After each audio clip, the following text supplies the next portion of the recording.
Mesdames et messieurs, bonsoir et bienvenue dans NCTV Actu, une actualité consacrée pour la majeure partie au cyclone Cook. Voici les titres. Après le passage du cyclone Cook, l'heure est au bilan. Le cyclone était plus rapide et moins violent que ce qui avait été prévu. Et tant mieux pour nous, aucune perte humaine. On déplore tout de même 4 blessés. Et on vient de l'apprendre, une personne de 73 ans est portée disparue à Kawa. Dans ce journal, on fera le point également sur le bilan matériel, routes coupées, foyers encore privés d'électricité, mais aussi les dégâts dans les champs agricoles. Nous reviendrons également en détail sur le déplacement du cyclone, les différents événements qui sont arrivés tout au long de son passage. Et puis, c'est la journée internationale de Parkinson. Environ 250 à 300 personnes seraient atteintes de cette maladie neurologique au pays. Témoignage ce soir avec Daniel, malade depuis 12 ans. Vous verrez son combat contre cette maladie. Mais avant d'ouvrir ce journal, cette info NCTV. Pendant que Cook soufflait, 8 détenus ont tenté de s'évader du centre pénitentiaire du Camp Est hier soir dans la nuit. Récit avec Jamie Waimo. Les faits se seraient produits hier soir entre 22h30 et 23h. C'est durant ce créneau horaire que les surveillants doivent effectuer leur deuxième ronde. Hier, les conditions étaient particulières. C'était le moment où le cyclone s'abattait sur la province sud et notamment Nouméa. Les 8 détenus auraient-ils voulu profiter du bruit, du vent et des mauvaises conditions pour tenter de s'évader ? Seule l'enquête apportera des éléments de réponse. Ce sont les détecteurs de mouvement et les caméras de surveillance qui ont permis aux surveillants de déclencher l'alerte. Les 8 détenus sont rattrapés dans la cour de ronde grâce à l'intervention rapide et efficace de la brigade et des forces de police. D'ailleurs, dans un mail, Régis Baudouin, le directeur de l'établissement, dit, je cite, « Malgré le cyclone et la sécurité qui l'entourait, je tiens à remercier les différents services de la police nationale qui se sont rendus très rapidement sur les lieux, mais aussi les personnels qui ont répondu présents malgré le risque cyclonique. » Les 8 protagonistes feront l'objet de poursuites internes et judiciaires. Je vous le disais, après le passage du cyclone Cook, l'heure est au bilan. Le cyclone a été plus rapide et moins fort que prévu, un fait positif, car il a permis globalement d'épargner la Nouvelle-Calédonie. Heureusement, aucun mort n'est à déplorer, mais des blessés légers et surtout des dégâts matériels. Guillaume Clerc. Le cyclone Cook laisse derrière lui un pays secoué mais soulagé.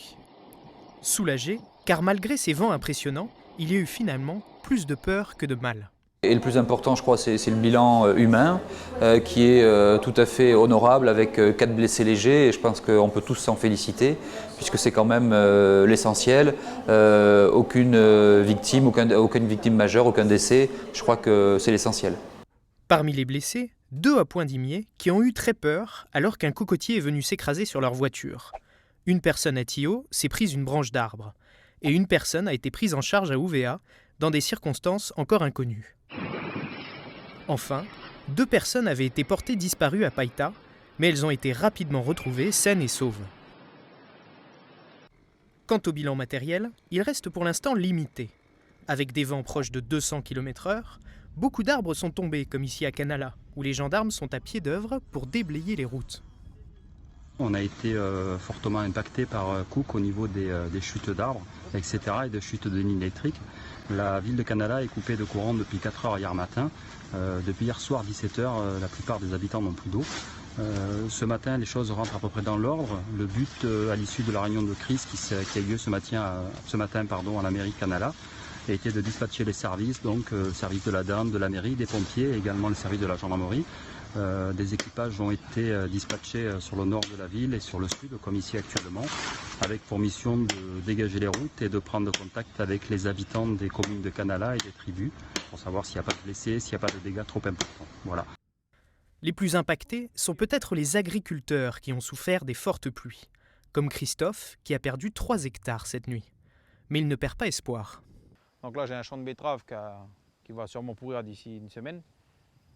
Voilà, l'effet de l'inondation, les courgettes sont sous l'eau encore depuis hier.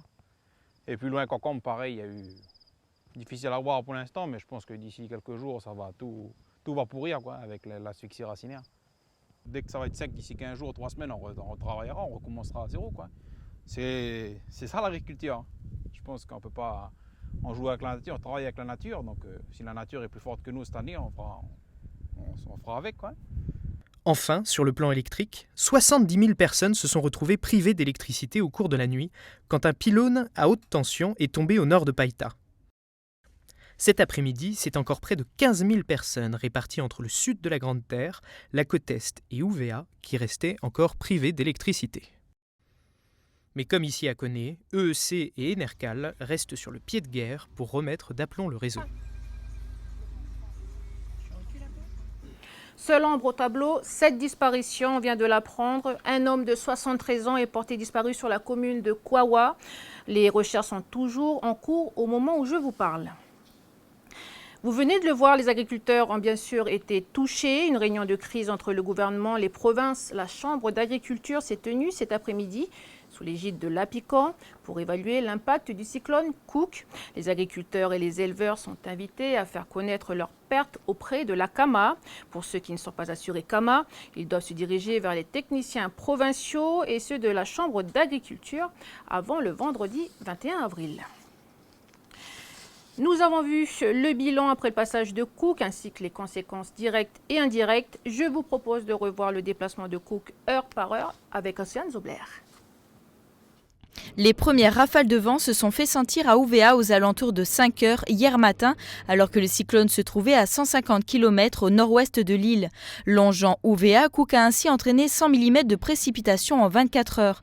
Le cyclone a ensuite continué sa course et s'est dirigé sur la côte est, plus vite que prévu.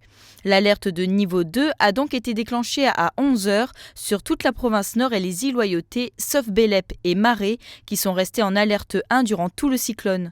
C'est à 15 heures que les communes de Touo, Poindimié, Ponériouin et Wailou ont été touchées. Comme le montrent les images, le vent est devenu de plus en plus fort, pouvant atteindre plus de 180 km/h par moment, entraînant une houle avec des vagues de plus de 5 mètres et plus de 350 mm de précipitations. Moins puissant que prévu, la population est néanmoins restée prudente. Effectivement, c'est sûr qu'on a bien retenu la leçon, donc on a été beaucoup plus prévoyant.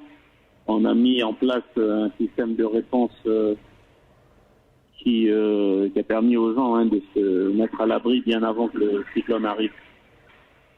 Donc maintenant, charge aux gens de rejoindre le centre d'hébergement. Mais en tout cas, ça souffle et ça y est, on est bien dedans, quoi. Donc, concrètement, les internats étaient ouverts, donc les gens sont nourris, logés et sont surtout dans des endroits à l'abri, quoi. C'est ça le principe du centre de secours.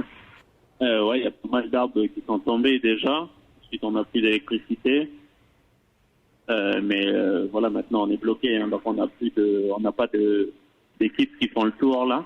On a eu des équipes qui ont fait le tour ce matin, mais là, ça y est, on est en plein dedans, quoi. Donc, on a arrêté de circuler et on attend que ça passe. Traversant ensuite la chaîne vers Moindou, Cook a atteint la côte ouest aux alentours de 20 heures. À 16 heures, l'alerte 2 a été déclenchée sur les communes de Lafoy, Saramea et Moindou, avant de concerner toute la province sud à 18 heures. De Bouraï à Tomo, c'est 175 mm de pluie qui sont tombés en 24 heures, avec des vents toujours aussi violents. Au plus grand soulagement de la mer de Bouraï, le cyclone était moins puissant qu'il l'imaginait. Sur Bouraï, donc on a eu des forts vents et aussi beaucoup d'eau, donc les rivières étaient en crue. Mais bon, heureusement, l'eau n'est pas entrée dans le village. Ça a été puissant, mais bon, on a connu pire à Bouraï. On a connu pire avec les forts vents, les inondations. Donc, on est soulagé qu'il n'y ait pas eu d'accident aussi au niveau des administrés, que les biens et puis les administrés soient sauvegardés. Donc, voilà. Épargnant le sud, le cyclone s'est par la suite éloigné après avoir traversé le pays de Wailou à Moindou. Les alertes sont à présent levées. Malgré tout, le vent reste fort et la prudence est de mise. En bref, reprise d'activité chez Air Calin. Aujourd'hui, l'aéroport de Tontouta a été réouvert. Les vols ont été reprogrammés pour aujourd'hui et demain. En milieu de matinée, Cook est passée dépression tropicale. Elle est à 300 km de notre caillou. Elle s'oriente sud-sud-est de Nouméa vers la Nouvelle-Zélande, mais des effets se font ressentir dans le sud. Les précisions avec Christine Esposito de Météo France Nouvelle-Calédonie. La levée des alertes aura lieu à midi, mais on va basculer sur le système de vigilance pour une vigilance vent fort de couleur jaune, avec des vents de nord-ouest de 20 à 25 nœuds, avec des rafales proches de 35 nœuds sur la moitié sud de la Grande Terre et l'île des Pins.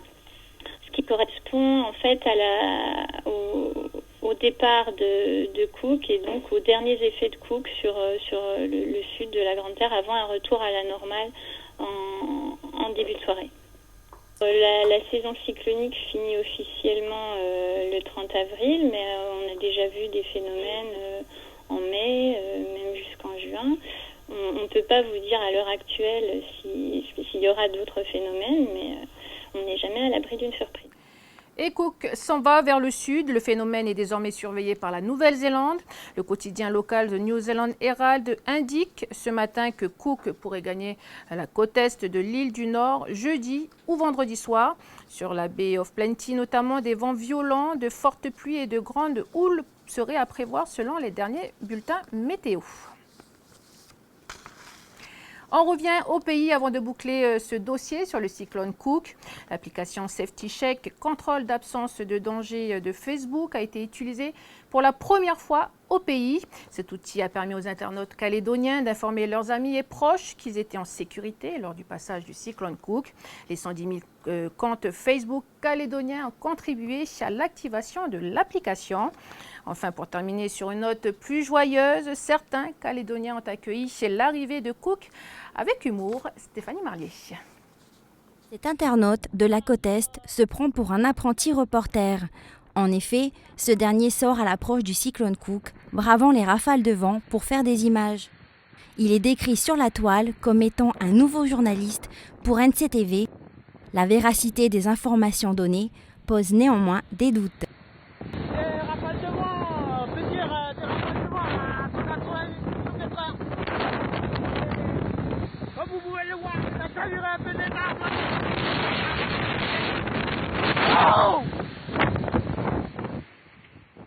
Sur le web toujours, les consignes de sécurité sont tournées en dérision. Comme le souligne cet internaute, n'oubliez pas de mettre du scotch sur les vitres. Voilà ce qu'on pouvait dire sur le dossier Cook. Et on finit ce journal avec cette journée internationale de Parkinson. Environ 250 à 300 personnes seraient atteintes de cette maladie neurologique au pays. Témoignage ce soir avec Daniel, malade depuis 12 ans. Vous verrez son combat contre cette maladie. Lindsay Wamou. On lève, bras droit et jambe gauche.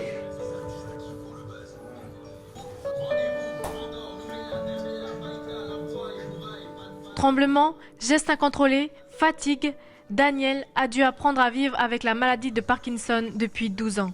Sa maladie l'oblige à se rendre 2 fois par semaine chez le kinésithérapeute.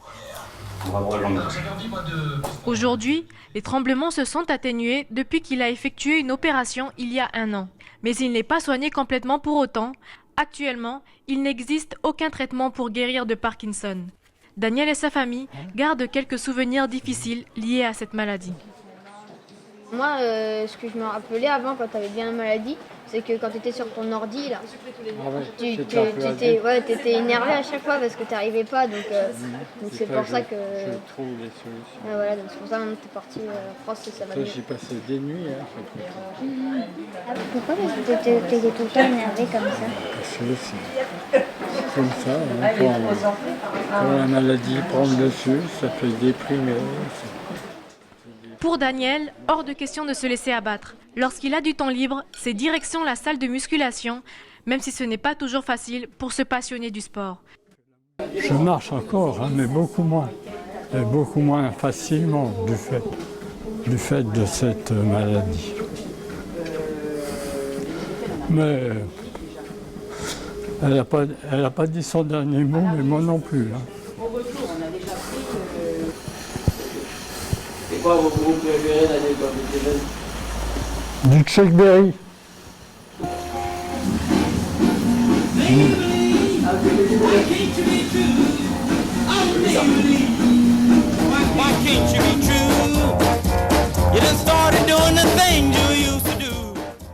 Voilà, c'est la fin de ce journal. Merci de nous avoir suivis. Excellente soirée à vous et à demain.